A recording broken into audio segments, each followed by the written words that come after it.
And we've made it. Good morning, everybody. Welcome to Windmill 2023 back in Amsterdam, the festival tournament. I'm Stef Pazzo here on ULTI.TV, joined with Francis Dieterle. And what do we got in front of us here, Francis? Well, we've got first a beautiful sun here in Amsterdam, and currently it's 2-0 for Clapham. Chile coming from Melbourne. They've got a lot of pickups with them, but they're trying to use this tournament to sort of figure out their chemistry between an Aussie line that they're playing on offense and sort of expat plus European pickups on D. All right, let's see how we go. They're down 2-0. Hammer to Falls, and that one falls to the sideline before Clapham goes into full hack on that. Hacky sack the Frisbee, but another turn and a second chance for a break point for Chile. Or Clapham, sorry. Modiano, the man who ruined the roster at Elite Invite by having his wedding, but brings the whole roster back all the way around. Miscue there. Funk not looking at that one. And Chile himself dumps back. Hop goes for the big arcing over top. Defense engaged, and a fair bit of body between Gardner and Falls there. Yeah, I'm not really sure if there was going to be a chance for the offense to get that disc, but definitely a little bit too much contact on the jump right there. Yeah, he held space, but he held space in the spot. He didn't seem to have a chance, no matter the contact or not. Here come Clapham the other way. Funk winds up the backhand and then puts it away and opts instead for Modiano, who goes all the way around. Back in the middle, Funk. Funk hits the sideline. Ogden attacking half now. This is Clapham's second chance to break on this third point of the game, and it's going the other way. Chile. Lozano goes sideline, wind up, that's gone deep, it counts. 5 meters out. And preservation of greatness throws too far, Francis. Yeah, I think you can probably see the jet lag and maybe a lack of Vegemite in the sandwiches here at Windmill is showing. Too right, Vegemite. Gotta get it out there, Connor. So that one, yeah, too much on it, not salty enough. Made a nice butter and cheese spread this morning. No Vegemite, but no problems here in Amsterdam. Far sideline, Chile again. Third chance on it, looks high. Defense has a chance, Lozano. And everybody points to the out of bounds indicator. Lozano, the Colombian, played for U24 mixed Colombian squad before. Oh, nice. Is he a pickup here, or do you know if he's part of the travel from Aussie? I believe that he is living in Melbourne right now. Awesome. Good news. And he went down to fix the ankle brace, and that sent East off deep. But they haven't fed him yet. Now Funk wound up for him. Rag, far sideline. Into the 10 shirt of Ogden. Funk. Ooh, Funk and Gardner. We are on a ugly looking point here. It's a great D by Clapham. It's too bad that they were on offense, though. The first 2 points before we were live were really clean. Trust us. We're not lying to you. And now this one, it starts to get messy. Here we go. Shot there. Esser, Rag on the chase. Esser's got good position, but Rag, well done to take it away. Rag, a former Chile player, too. Played a couple of seasons down there with them. Getting a D on his former teammates. Must like that. Always nice to beat your friends. That's the whole reason we play this game, isn't it? From their own end, Clapham. Rag gets a gainer to go. Modiano. And wide to Gardner. McInerney. Rag. Squires. And they're moving. Modiano, that one shoots. Ogden settles under. And 3 on the board. That's 2 of them are breaks. Ugly point from Clapham, but they really showed how tenacious they are and how they're willing to sort of put their bodies on the line to continually get those Ds. So Chile, hailing from Melbourne, of course. The house that Gak built, Tom Regacki, the the longtime talisman of Chile. Of course, he's not here, but he sent his team out to do the dirty work. They're going to need him. They're going to have to fly him out for the second half by the looks of things. But, you know, this is actually, Chile's been around for one of the longest teams in Australian club ultimate. And last year was the first year since their inception, and that year I'm going to have to do just a bit more homework on, but into the late 90s, I believe, early 2000s, that they have not qualified for Div 1 Nationals. So a bit sad, but also a bit sad this year, but also says a lot about how strong this club's been for so long. Yeah, I was chatting with Peter Mogos, the captain, before, and he was saying that it was a disappointment for them since they'd beaten a decent amount of teams in Division 1. Before that, at some prep tournaments in Australia, but they really weren't able to put things together at regionals and missed out on their bid. But here they're looking to rebuild. They say that they've got a strong program. They've won Division 2, for what it's worth, with both of their teams in the finals. Yeah, that's awesome. Div 2 in Australia. Oh, what a pickup! Big grab on the goal line. Popped forward, and that one counts for a goal. Chile, of course, came numberless on their shirts. Shame on you for that. Coming to a tournament with a stream without numbers, but that's what we get. I think it's, we can't even call him out. How about the goal anyways, Francis? It was a good goal. Great. It was a great grab right there. You can see this deep shot. Excellent positioning from the receiver. And then just a little dish from behind. Thank you, Nate Ragg, for the view from our camera. 3 meter lines, center field lines. We got to protect them all. And as always, we're just getting things going and tightening up the screws on the stream. It's all coming together as we go here in Amsterdam. And nice little soiree, opening soiree last night. A bit of action, a lot of energy, bonfire. Not too late. Everybody's sensible nowadays. It's an elite tournament now. People just coming to win. Yeah, especially with all the national teams around, you get the vibe that Windmill has become extra serious this year. Yeah, it is a couple of rule changes, a couple administrative changes. It's an ever-evolving windmill as well as an ever-revolving windmill.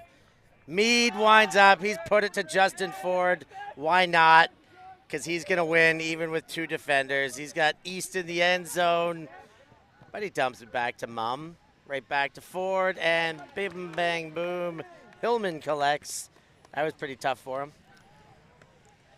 Kind of a rare deep shot from me. Normally I think of him as sort of taking unders and break side shots, but I guess that when you know your receiver that well and you know that your receiver is Justin Ford, you can just put him up. Yeah. Makes it easier when you've got those kind of weapons to throw to. Despite your tendencies, you can just, well, it's the first game of the tournament. No big pressure. I got one of the best receivers in the world going deep. Why not pitch it? There it is again. Justin Ford is still getting it done. That was an excellent display of athleticism right there. He's 74 years old this year. I thought he turned 20 last summer. Okay, that's not true. He's slightly less than 74. So Clapham, in this tournament, I think that, well, first of all, they're looking to sort of develop. This is the first time that they have an almost complete roster. They've got a couple of guys playing for GB Mixed, and they're really looking to sort of bring everything together before UK Nationals at the end of the summer, and especially bounce back from the absolute shellacking that they got at the Elite Invite in Bern. At the hand of Mooncatchers. Yeah, that was that's twice now iterations of Clapham and GB Open have taken losses, one a shellacking and one a tight loss to Mooncatchers this season. So they definitely have them circled as a team they're going to want to beat and very likely see in the final. But there's a lot to play before we can talk about finals matchups. Chile from their own end. Foley comes under. Lozano. Deep shot was on, but he takes it, he goes the other way, but Gardner steps in front and smacks that miles away. Yeah, Mugos had already rounded his cutoff. He was coming under when the deep shot went up. So it's Hillman to pick up.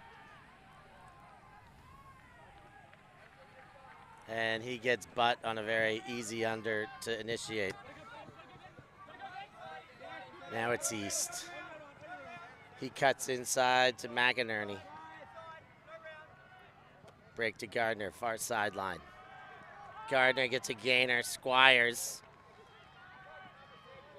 And he tried to jam it to the jam hole, but the hand said no.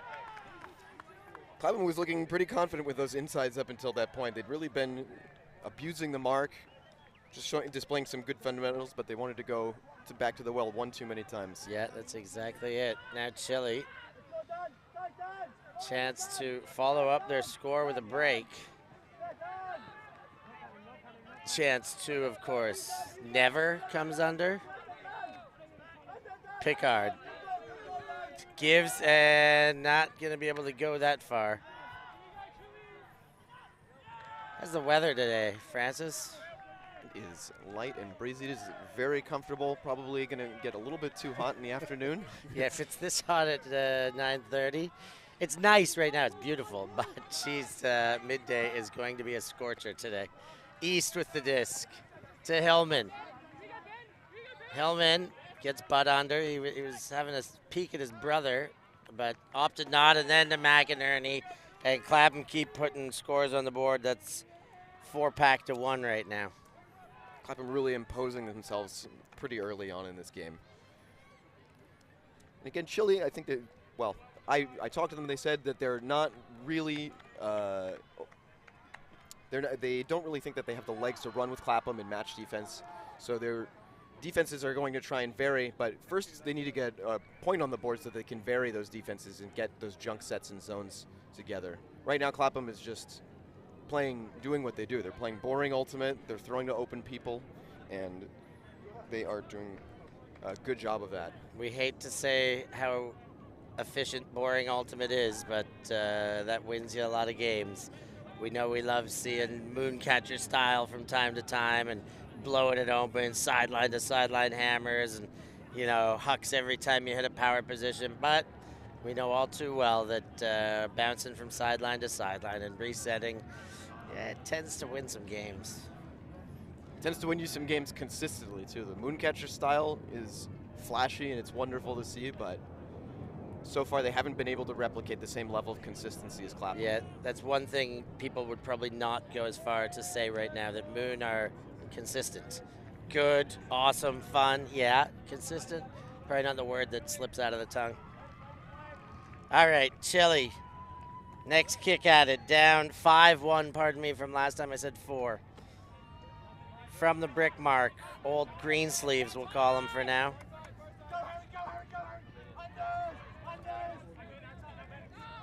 Taking the under to Esser. Far sideline to Hop.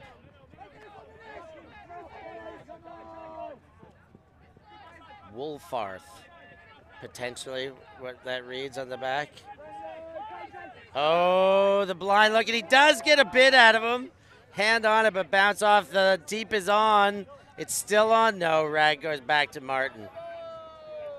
Martin to Rag. Oh, and he's twisted an ankle there. He's going to come off, and hopefully he's okay. But he went down pretty quickly. He seems to be smiling enough. Hopefully that's not a serious injury. Rag is a very important player, not only captain of Clapham, but he's playing on GB Open as well. He's got a long season ahead of him, so I hope that that's just temporary. He's opting to put 0 pressure on it at this stage, so that's a not the best sight to see.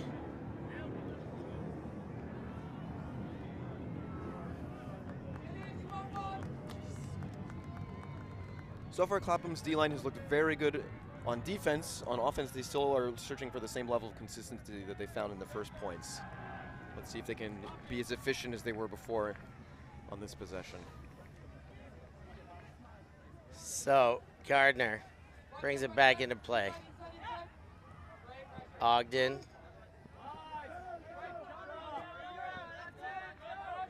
High stall count, but he gets East late in the count.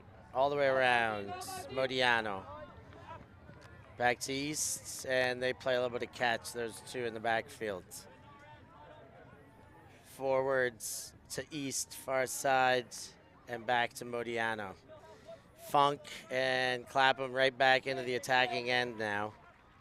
Gardner to Funk. That one not quite in. There's the shot for goal. That one counts. Martin cashes in, and it's 6-1 for Clapham. They're putting the bulldozer on the field now. Chile needs to do something to sort of slow the momentum of Clapham right now. Maybe burn a timeout. Yeah, maybe burn a timeout would be good. Maybe if they had numbers on the back of their shirt, they'd play better. I heard that Conrad Wilson was cut from this team, but he is showing up. He's just late today, missing flights or something. He's carrying the trophy back, in fact. Yeah, let's have another shot of that, Conrad. We'll have a look at the trophy coming back to Windmill. These guys know what to do with it. They want it back, but there's a few teams that will have some question about that one. So, how many windmills have you been to, Francis? My fourth, I want to say. Fourth windmill? Yeah. It's my third. One as a commentator, one as a coach, and now back to the commentary. One of the best tournaments in the world. I think I can win this tournament. I'm going to win it next year. That's my plan. Who are you going to win it with? Team ULTI.TV? No, that team would never win this tournament. I'm gonna make a different team. It's going to be a super team. Isno Part 2. But Isno didn't get to win. That one dropping in. And Chile, that looked like Punko on the back of his shirt when we're reading jersey names only. Mogus. Ryan Bogus. Dreads comes under, jacks it. That one. Is it going to get in front of Butt? It will, but the hands don't work to seal the deal. An overused term in commentary stuff, but that is unfortunate. That is something that Chile really did not need right now. Yeah, when you're down by, we just saw Charlie Butt trip over the goal line there, and Chile got the disc back, and they do pop one in. And hey, as much as, like you said, they needed it the last time, they got it this time. A goal's a goal. They need to get them anywhere they can come right now. Rag walking off on his own volition right now, wincing a little bit, but he's walking normally, so good sign for Clapham and GB fans. He's up and moving on his own feet. Hopefully he can get his joints taped back together and get back on the field for some later games. Yeah. Tape him up, put some concrete on it. Harden up. No, not harden up, but you know what I mean. So yeah, I played for Chile a little bit. I managed Chile at Worlds in Lecco. In what century? In this century still. Even in the 2000s even.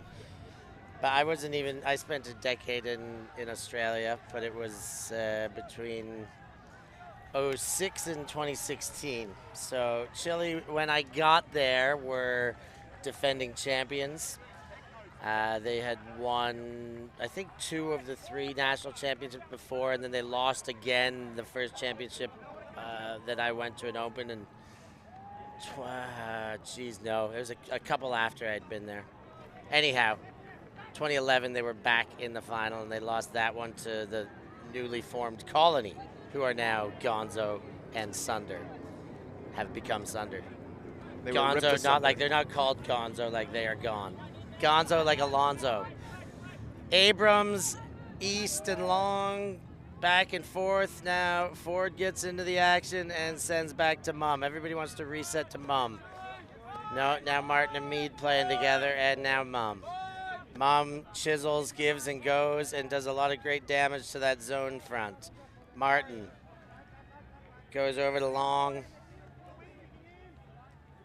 and that's Rowledge to Long. Mead with the disc, floats it to Rowledge. Nice and easy for Clapham again. 7-2 in this one. It's a whitewash. Well, if Chile wants to get some pressure, they're really going to need to vary. That zone was an interesting take.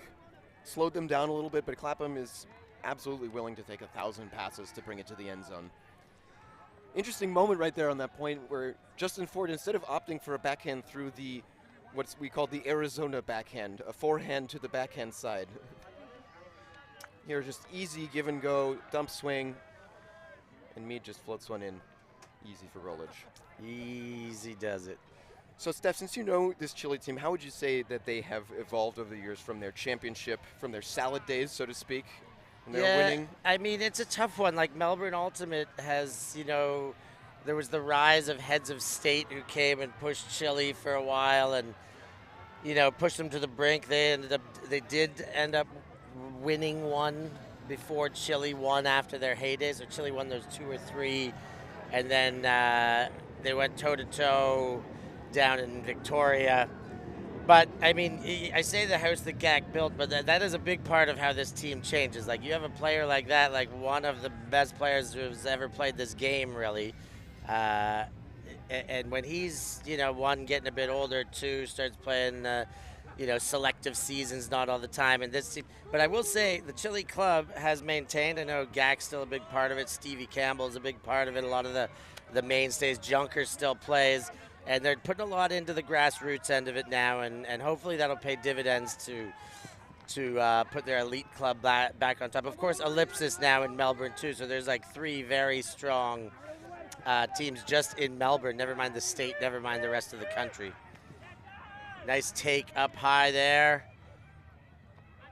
There's the under. Is that Mogus? Lozano. Oh, there's a hand block. Gardner swipes up top and knocks that one away.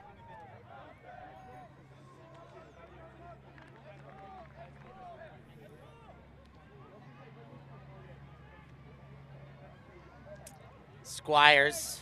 Modiano's like, I'm super open if you want me. But he fires it up to Ogden, and turnovers. The result goes right through Ogden. And holy dooly, it's hot already. Mogus. Oop.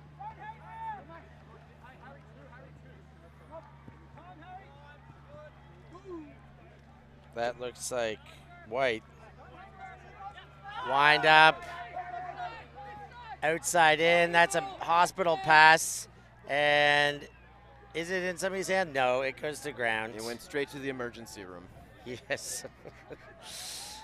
It's never a good potential when there's more than 4 players under a disc. That means, there's either going to be a foul called or somebody's going to get hurt. In that case, neither, so we're pretty happy about that. Ogden bids, pick up, save the possession on a middle of a possession play that could have just gone away as a turn quite easily, but now Modiano turns the corner, cashes it in. 8 on the board for the Clapham. Counter 2. Yeah, Clapham is just doing the fundamentals right. They're playing great reset defense. Chile's having a hard time getting open. They're not able to get it up, especially when they're pinned on the far side. The mark is just switching to no around, and they're not really able to get those resets. They've been trying to get out with a couple of creative throws, but again, that Wolfpack throw that we saw before shows that they went back to it a little too many times. Yeah, we see Andy Baddocks in the chat cheering on Ben Foley.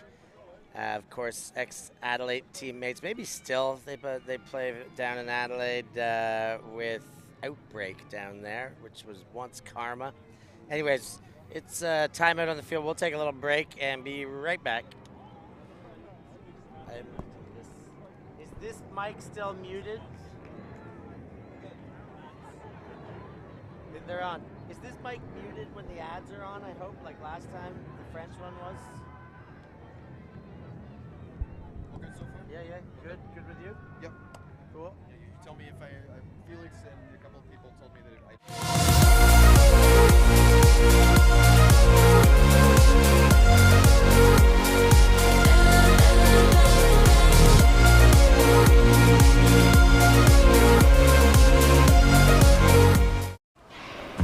Always on the move? You can keep up to date with ULTI.TV on all of our social media channels. Like, follow, subscribe, share us with a friend, or send us a message just to say hey. Thank you for supporting us in our mission to grow Ultimate everywhere.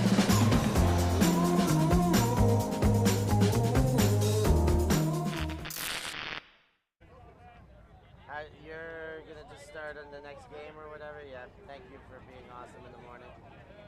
You're ready for it. That's more important than anything. First game's always a doozy. Ah, that's a good hat, Wilson. Raps, baby. Oh. And Raps, baby, is what it is. Not Raps as in Rapazzo, but Raps as in Raptors, who he's sporting on his head. I'm happy to see that he's matching color codes with just red accessories for Clapham. I'm never a fan of, like, you know, bright orange or bright pink accessories standing out. How do you feel about that, Francis? Well, I grew up in the Frisbee community in Portland, Oregon, if that tells you something. So I'm a big fan of Timmy Purston's big orange beanie that he used to wear with those ugly brown and green Rhino uniforms. And Rhino has really integrated that neon, little Beirut ugly neon into their identity. So I'm all about the clash. Yeah, I don't mind, like, if you have a crazy color in it, but it's like if you're Rhino and somebody wears a fluorescent green cap on the team and somebody goes off color accessories, they want to stand out from the team, non-uniformity. Hey, look at me. That's the one I'm not such a big fan of. It was like not allowed. Accessories must be red, white, and black, nothing else, or else you do not play. Fedoras accepted? Fedoras accepted, or? Fedoras is yeah, you are not on my team if you're wearing a fedora. How do you feel about the Clapham bucket hats? Oh, they're ugly, is the simple answer. I mean, they're matching. They're matching, and it's like part of a team kit. So it's allowed if they want to make themselves look ugly as part of a team uniform choice. Well, then, power to you, London. All right, Chile down by 6. They could use a bit of offensive explosion here. Go through a couple hands, move into half, get the gainer, but no, they don't, because that's Modiano putting pressure on and getting the D. Now Ashio goes to butt, and Modiano takes a step before he gets opened up. Now shot, goal, Hillman there. Defense was doing it. Wasn't even Hillman, it was Rollage who outran him and got the goal. Again, I don't really see much to analyze right here. It just looks like Clapham gets a very nice run through D, and then they work it in, through their handlers on a fast break. It's an interesting choice to put Ashley Yo on defense. Normally an offensive player, see him getting big connections with Justin Ford, but I guess that they're just trying to turn their O-line since they're not getting many reps this game.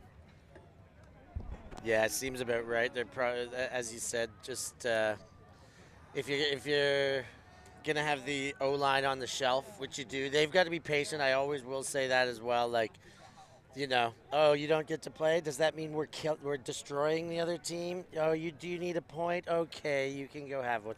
But really, like, you know, they got to be comfortable on the shelf, and then of course you do have to preserve and respect some semblance of rhythm. And okay, the D-line's doing their job really efficiently. Let's get you out there for one. Go have a run and play some defense, O-line people.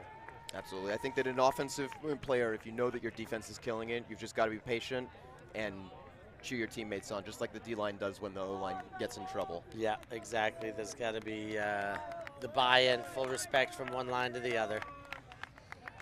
And obviously, Clapham know all too well about that. Bronze medalists in the World Clubs last year, so not a club that's on most people's radars in the world. Everybody should know Clapham now. Again, they've got a long history as well, long pedigree of winning in the UK, and nothing else.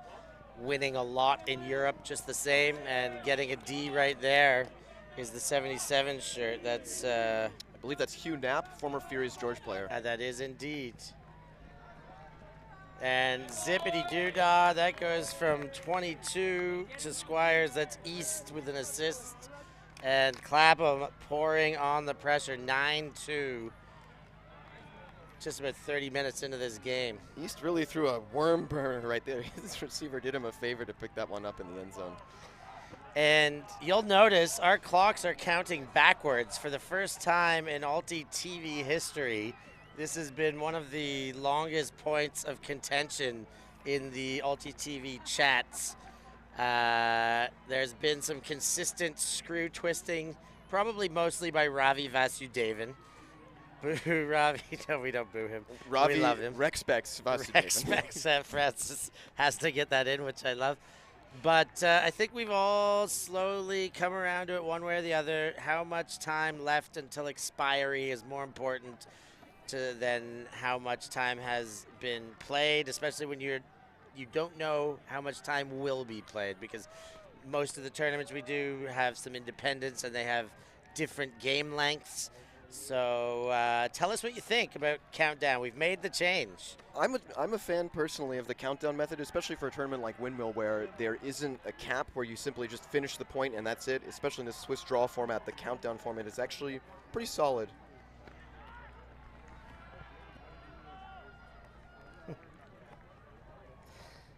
Greenfield, is this mic muted? I was saying not long ago. I guess not.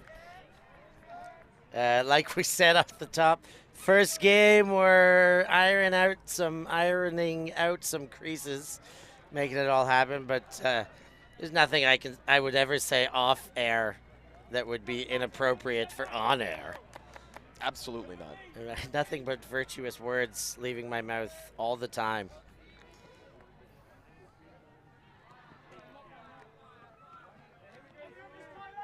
Here they come, Chile now. They might as well take these shots, but that's a 2-on-2 Funk the trailer, and Funk goes up and takes it away. There is a bit of a chat. I think there's some contention about whether this is a strip or not. I thought that the offense got that. Looks like they're going to go to the VAR. They may come to the VAR. They are going to come have a look here.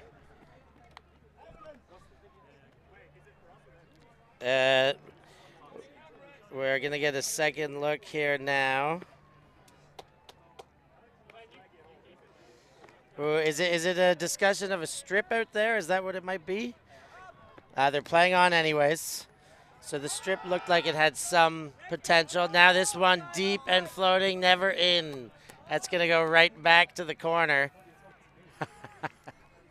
Going back to the call, I think that I'm going to retract what I said before, and I think Funk did get there first. It's the right call for Clapham to keep the disc. But awfully close. We've had a lot of these this season. I mean, we probably have them every season, but we've had a lot of them in contentious moments. This one not so much, but still a tough one to slice when you get the simultaneous catches. We get a little bit of a slow-mo replay, which is nice, but it's tough to really get a good gauge on that, even when we can watch it in slow motion. So hop from the sideline, but Squires runs through. He's off to the races. If the throw comes, he was open, but he comes back under. But Modiano takes his place, and that one in again. Clapham scoring with ease now, 11-2. Modiano is having a great game out there.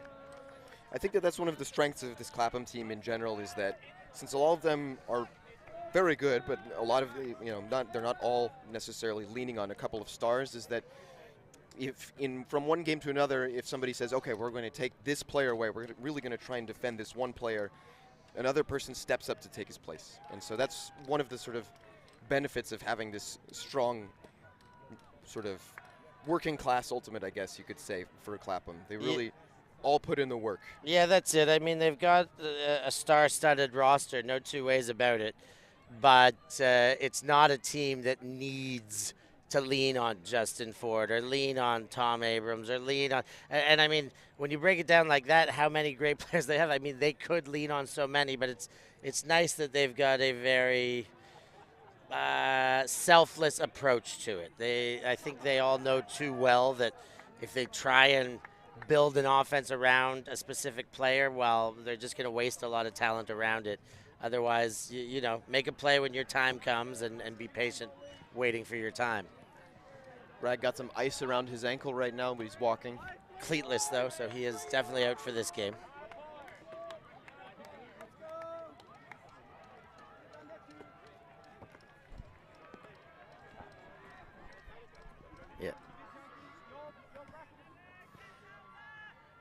Okay, Chile, Dinga.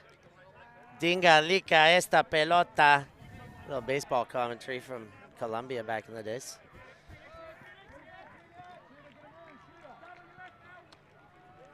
Wide side there, the big fake. That's one of their imports, and that's Oscar Mensink wearing the multicolor hat backwards there. Picard. I think it's Captain Jean-Luc Picard. Yes. From the, what is the Starship? No. Star Trek. Yeah, but Star Trek, but what is the Starship ship? Enterprise. The Enterprise. Star Trek. Anyways, enough of Star Trek for me. Dinga. Far sideline, 10 meters out, goes wide right into the defense. Martin now, yo, to Hillman. Hillman winds up, moves the defense a bit, and then gets McInerney. McInerney takes the up line to Hillman, and yo toes it in. Yeah, ever so easily. A little bit of a mid-air splits there to make sure the toe goes down, but she counts. Chile, that's so Chile in this game. I think that their plan of being stingy has sort of fallen by the wayside. Maybe they should just start putting up those deep shots again. I think when you're down in a game like this, and especially in the Swiss draw format where every single point counts, so start rolling the dice. Talk to the people at home about the Swiss draw, Francis. What does that mean? What is it all about? It means Besides that, it means a headache for us finding games at the last minute. But yes, talk about it a bit. It means that there's an algorithm that nobody really understands, but basically the more points you score, the better. And your games that you play and the points that you score will count towards your games in the future, where eventually you'll end up facing teams that are at the same level as you. So it's a balancing algorithm. It tries to like set up games where you're constantly being reseeded and then constantly being played or matched up against somebody who's, getting closer to a similar seeding to you. Whereby, the end of the tournament, the end of today and tomorrow, most teams should be playing opposition that are very, very well matched against them. I think after about 3 games, you've got some pretty good connectivity, and you can really judge the strength of different teams quite well. We see Euro Trash over there doing their warm-up. That's an interesting team. We talked about old Rex Specs Vasudevan earlier. He's running that team. Excited to see who we get on these streams all weekend long, but the Swiss draw is one inhibitor to we don't know who we're going to be able to stream until the moments before each round. So stay tuned all weekend long as always. Like, subscribe. Really, we say like and subscribe all the time, and go click the like button for this game. Put as much effort into it as East did into getting that D, and our likes numbers will go up dramatically. Squires goes Modiano. Modiano looks to the inside center field. He gets Funk, who goes around. East, straight back to Funk, and on his bike, stops between the two defenders. Nice little break, high release by Funk, and that gave all sorts of space on the continuation. Yeah, I like the work right there from the Clapham handlers. They notice that there's a switch, and Funk has that little high release that he can throw to sort of break the poach. It's a nice little trick, just stopping in your tracks once you see this handler switch is coming. It's one that I've added to my repertoire this year.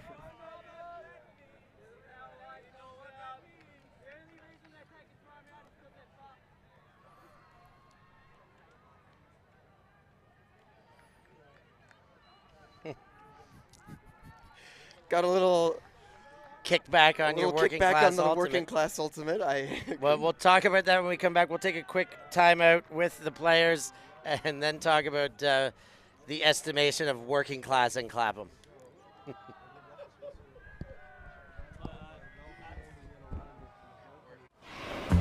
Always on the move? You can keep up to date with ULTI.TV on all of our social media channels. Like, follow, subscribe, share us with a friend, or send us a message just to say hey. Thank you for supporting us in our mission to grow Ultimate everywhere.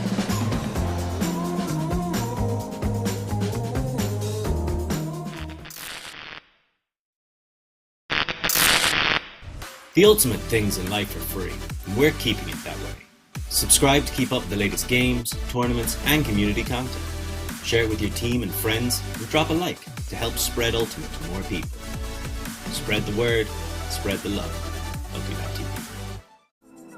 We believe mixed is the best for the sport, for the world. That's why we're making a global showcase, starting in Europe, made in Amsterdam. ULTI.TV. ULTI.net.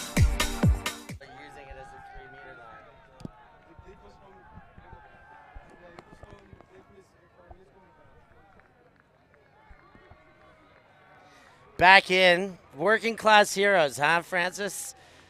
They're. I should explain myself, shouldn't I? Yes. Working class, I guess, being that they're not leaning on any stars. They're really just trying to do the fundamentals. I think that Clapham, nobody would doubt that they are the cream of the crop in Europe. They're really ultimate royalty. But their style, of course, is the most simple and basic ultimate that you can get to. Dunk, swing, break the mark.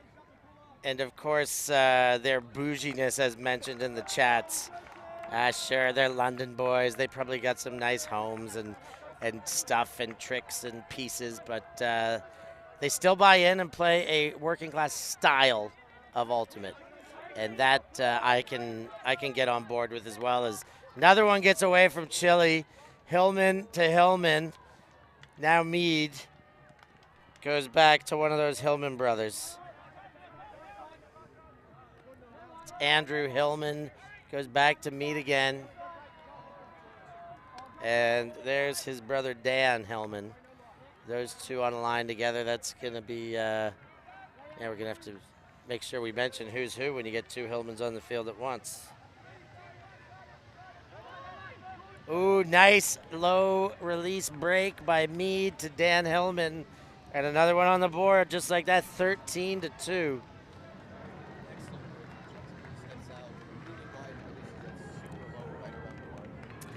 And 13-2, Aussies come all this way. 14 rather to 2 now. Aussies come all this way to Amsterdam to have themselves handed back to themselves, is what I'll say. But they don't get many chances to be on stream over there in Australia. They've had streaming issues over the last couple of years. There is hope that the streams come back. We would love, ULTI.TV would love to be there for AFTA National Championships, for everything. We love you, AFTA, and we want to be back. And we're so happy that all you Aussies are with us and watching. And make sure, Aussies, because you don't get to watch us as much, make sure you're out there liking and subscribing and becoming patrons as well. We love dollary dues as part of our patronage.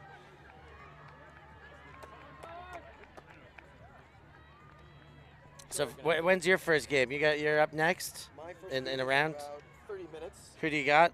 I've got Noise out of Madison, Wisconsin. Okay, and who are you playing with? Remind the people back home. I'm playing for out of Paris, my standard club. All right.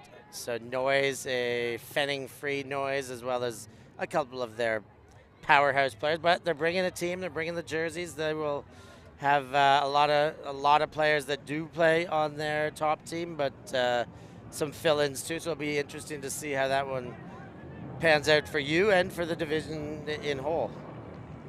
I think that we'll see in that game whether it was justified that they cut me twice. And I think that they were probably right. But You've had that joy in your life to be cut twice from Noise. Well, it's a heck of a team to make, so to be cut, no shame in that. Squires on the mark as Picard, not your standard frozen food in France, but the player, gets the disc. Drop back to Meyer. Ooh, almost a step in front, but Lozano keeps it at a yo, and then shoots to Picard. Jean-Luc can't get there, goes to ground, and they're quick to go the other way. East already collecting the second pass of the possession. Squires comes under. Woo! Big D there by White, Francis. And they shoot right away. They're feeling it. They're feeling it. Cue the comeback. Chile are coming. That's what you need to have a comeback. You need a big play to fire up your line and see what's going. Good job on White for not giving up on that play. Yeah, great layout bid to make it count, or to get it back for him. And then the finish was quite nice too. Was that White on the double happiness? Did he collect the goal as well, I think? I think that's double happy for White. Double happiness, extend the game, one more pointedness. And we are in a game point situation for Clapham. They can end it if they hold here. The way that Clapham's been playing, I don't see anything other than a hold at this point. They've been stingy with this disc. They are really pinching every single penny. I don't know. They look nervous out there. I think they're going to crumble and give away, how many in a row is that going to be? 12 in a row. 12 more coming. So, yeah, I think Clapham. I see them shaking on the sidelines right now. Really, really nervous. All right, that is an inaccurate portrayal of what's happening. Pretty much the opposite of what I said. But you at home, if you've been watching this game, you know all too well that that is the current situation. Mead with the disc. Gets the under to Abrams. Abrams sticks it. Ford's there. He's not going to be beat, even if those guys catch up. Ford does hang on. Will he throw the goal? No. Dumps back to Ford again. And and Ford play a bit of tic-tac-toe until it's all over. That 15th point on the board, Francis. That's game, set, match. Game, set, match, Clapham. I don't think that I expected any different, although I thought that Chile would put a bit more of a fight to have to bring things back together and regroup for their next games where they found opponents that are a little bit more on their level. Incredible stuff. Thank you all once again back home for joining us here at Windmill. We will be here all weekend long. We got 2 fields we're streaming from. Stay tuned. We're going to have some eyes in the skies, bringing you some late game action as well. We got a bunch of wrinkles this weekend, so we're trying to bring you more. And as always, we're going to keep asking you to keep providing as likers, sharers, and subscribers. And of course, if you can do it, become a patron. Francis, we're going to wish you all the best. We'll see Francis back for one more slot at the end of the day. You'll be ready for that, I'm sure, Francis. And we wish you the best of luck. Thank you for joining us here. I've been Stef Pazzo, as always, here on ULTI.TV. Thanks from Francis Dieterle. Have a wonderful rest of your day, and we will catch you very soon. Catch you on the next one. Oh, wait, you were off already. I was off already. And then I just said you were off.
We are a group of ultimate players, coaches and video enthusiasts. We've worked with the major federations and the greatest events. We're on a mission to make Ultimate huge.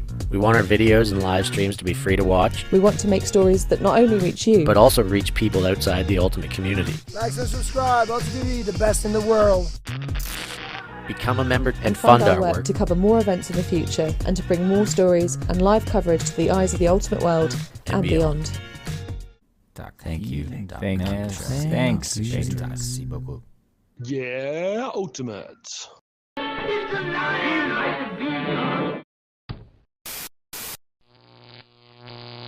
ULTI.TV.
Some clothes.